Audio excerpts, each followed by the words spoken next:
नमस्कार. आस्था लर्न्स या आमच्या एज्युकेशन चॅनलमध्ये सर्वांचं स्वागत. आपण गणित विषयाचे वेगवेगळे प्रश्न पाहत आहोत आणि पोलीस भरतीसाठी आणि सर्वच स्पर्धा परीक्षांसाठी त्याचा खूप मोठ्या प्रमाणात फायदा होणार आहे. यातील दुसरा एपिसोड आपण पाहणार आहोत. त्यातील 8वे गणित पहा. 15 सेकंदात 2 रुमाल शिवून होतात, तर पाऊण तासात किती रुमाल तयार होतील? आता 15 सेकंदात 2 होतात. आता पाऊण तास म्हणजे 45 मिनिटे झाली.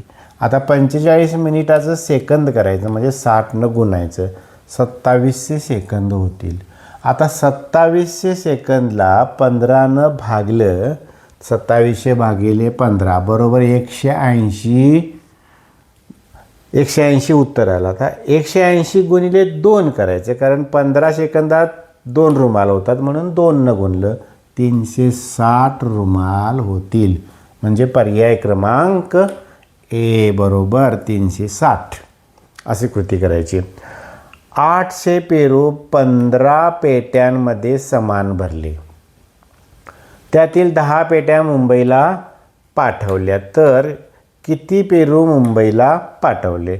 आता 1800 एकूण पेरू आहेत, 15 पेट्या आहेत, म्हणजे 1800 भागिले 1500 केल्यानंतर प्रत्येक पेटीमध्ये 120 पेरू असतील. आता अशा 10 पेट्या मुंबईला पाठवल्यात, म्हणजे 120 गुणिले 10 बरोबर 1200 पेरू मुंबईला पाठवले. उत्तर आहे पर्याय क्रमांक बी हे बरोबर. अशी लहानात लहान संख्या शोधा जिला 12ने भागल्यास बाकी 5 उरते, 16ने भागल्यास बाकी 9 उरते आणि 18ने भागल्यास बाकी 11 उरते. जरा नजर टाकायची आपण या संख्यावर. तर समजा 149ला 12ने भागलं तर 5 उरते, बरोबर आहे. 12 आणि 12चं 144, 5 उरले. पण 16नं सुद्धा भागल्यावर नंतर 5च उरते. 16 भागिले 149 भागिले 16 केले तरी पण 5च उरते. मग आता काय करायचं? 37ला भागायचं. 137ला 12 गुणिले 11 बरोबर किती? 132. 132 आणि 5 37. आता 16नं 137ला भागलं, 16 8 28 असे 128 उरले किती?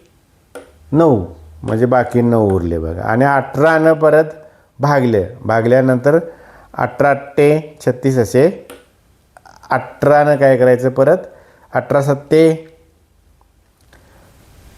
18 गुणिले 7 करायचं. 7 8 56, 7 1 7 5 12 126. 126 आणि 11 137, म्हणजेच 137 हे उत्तर बरोबर आहे. 2 पहिले पर्याय बघितले तरी पण चालतं, पण आपण खात्रीसाठी म्हणून सगळे पर्याय बघितलेले आहेत.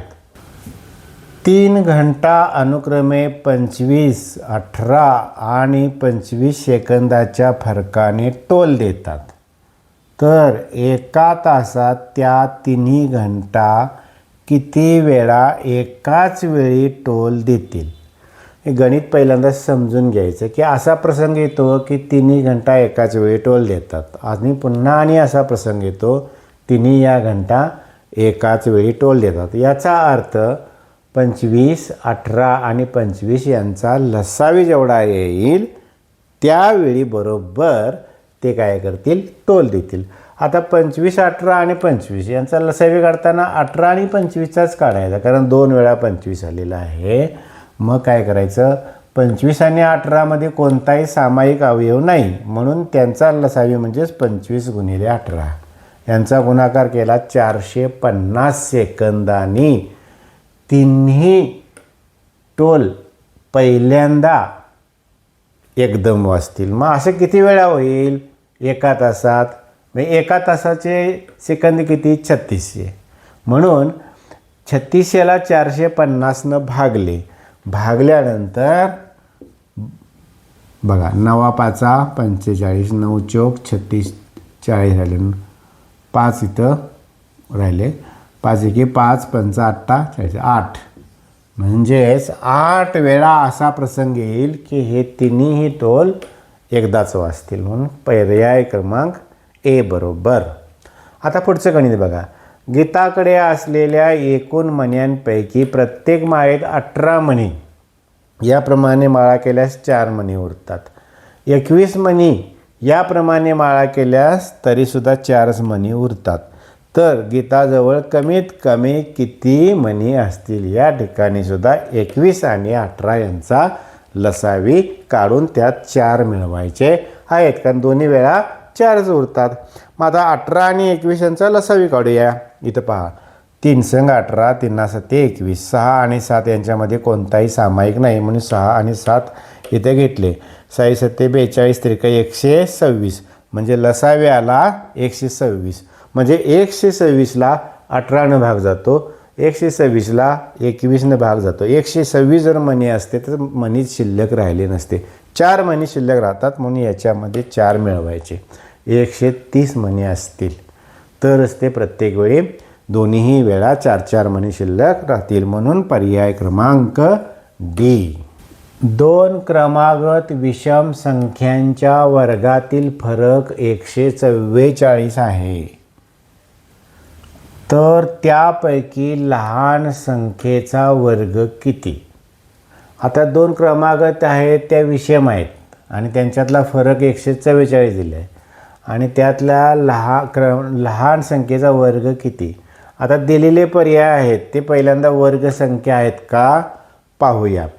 आता 1369 हे 37चा साधारणतः आपल्याला 50पर्यंत वर्ग पाठ पाहिजे. 37चा वर्ग आहे. 1089 हा 33चा वर्ग आहे. 525 काय वर्ग नाही आणि 1225 हा 35चा वर्ग आहे. म्हणजे या ठिकाणी 37, 33 आणि 35 या 3 संख्यांचेच वर्ग दिलेले आहेत. आता यातला कोणता फरक 144 आहे बघायचं. म्हणजे 1225 आणि 1089 जर बघितलं, 9तून 5 केले राहिले 4. इथं पण बघायचं. एक वेळा आपण बघूया.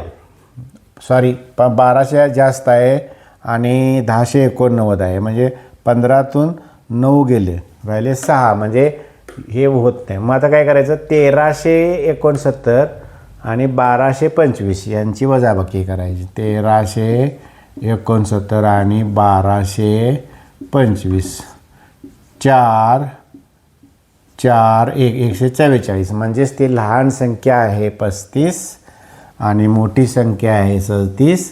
त्यांच्या वर्गातील फरक आहे 144. म्हणजे त्याचं उत्तर 1225. आता बघा, 28 मजूर रोज 8 तास काम करून एक काम 25 दिवसात संपवतात. जर 40 मजूर कामाला लागले आणि 20 दिवसात ते काम संपवायचं असेल तर रोज त्या मजुरांनी किती तास काम करायला हवे? 5 तास, 6 तास, 7 तास, 8 तास.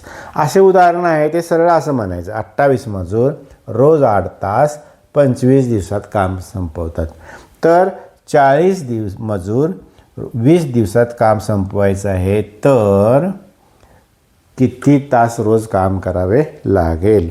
8 एके 8, 8 पंचा 40, 5 एके 5, 5 5 25. परत इथं बघायचं, 5 एके 5, 5 चौक 20, 4 एके 4, 4 7 28. 7 तास रोज काम केलं पाहिजे म्हणजे ते काम पूर्ण संपेल. अशा प्रकारे वेगवेगळ्या प्रकारची उदाहरणं तुम्हाला पाहायचं असेल आणि नवीन नवीन व्हिडिओ तुम्हाला पाहायचे असतील तर त्यासाठी आमचं चॅनेल सबस्क्राईब करा, लाईक करा आणि बेल आयकॉनवर क्लिक करा. धन्यवाद.